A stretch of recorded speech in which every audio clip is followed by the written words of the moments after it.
Look at these numbers. First of all, thanks for joining us. Look at these numbers. These are the high temperatures for Sunday afternoon.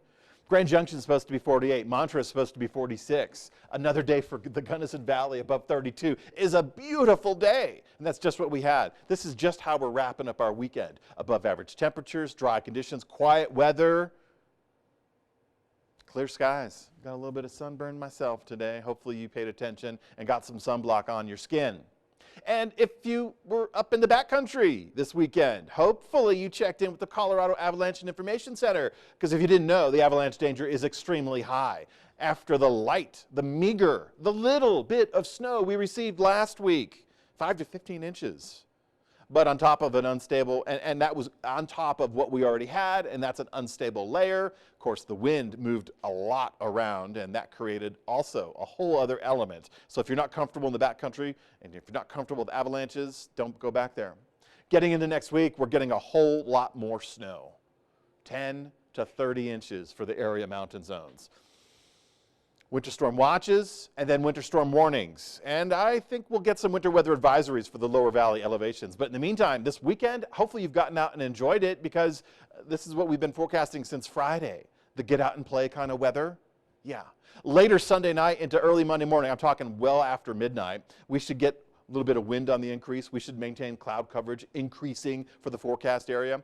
We've had the southwest flow, courtesy of low pressure system that's been anchored off the California coast, actually dipping further south along the Baja Peninsula this late in the weekend.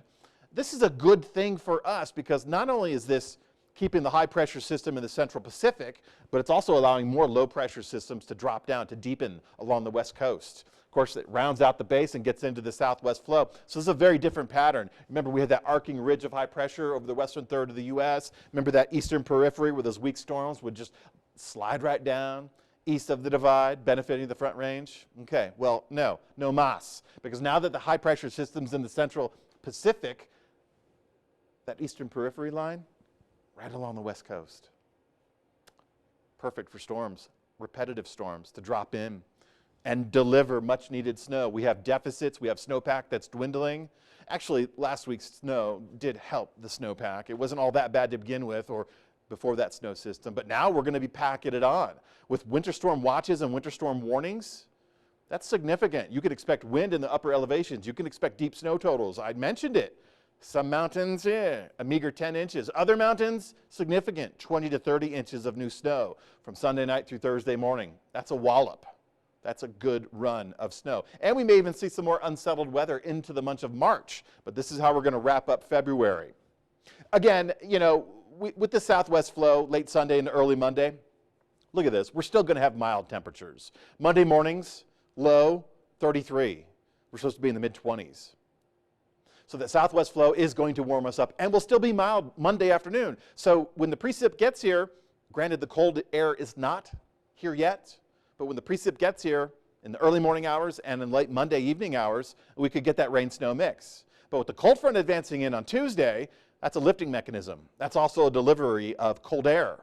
And it's not going to be a one and done. We're going to have plenty of precip for multiple days, and with that cold front moving through and the cold air present, we'll have good snow production opportunities for the lower elevations. 5,500 feet.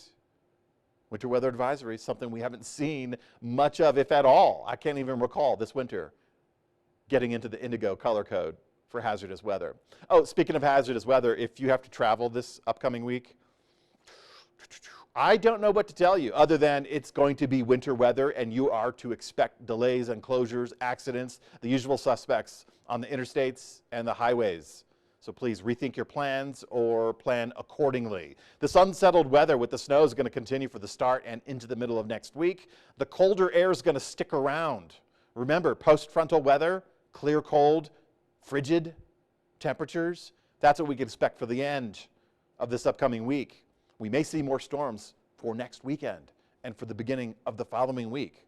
So this is a good thing if you're into winter, but it's a great thing if you're worried about the drought conditions and the lack of water supply later this year.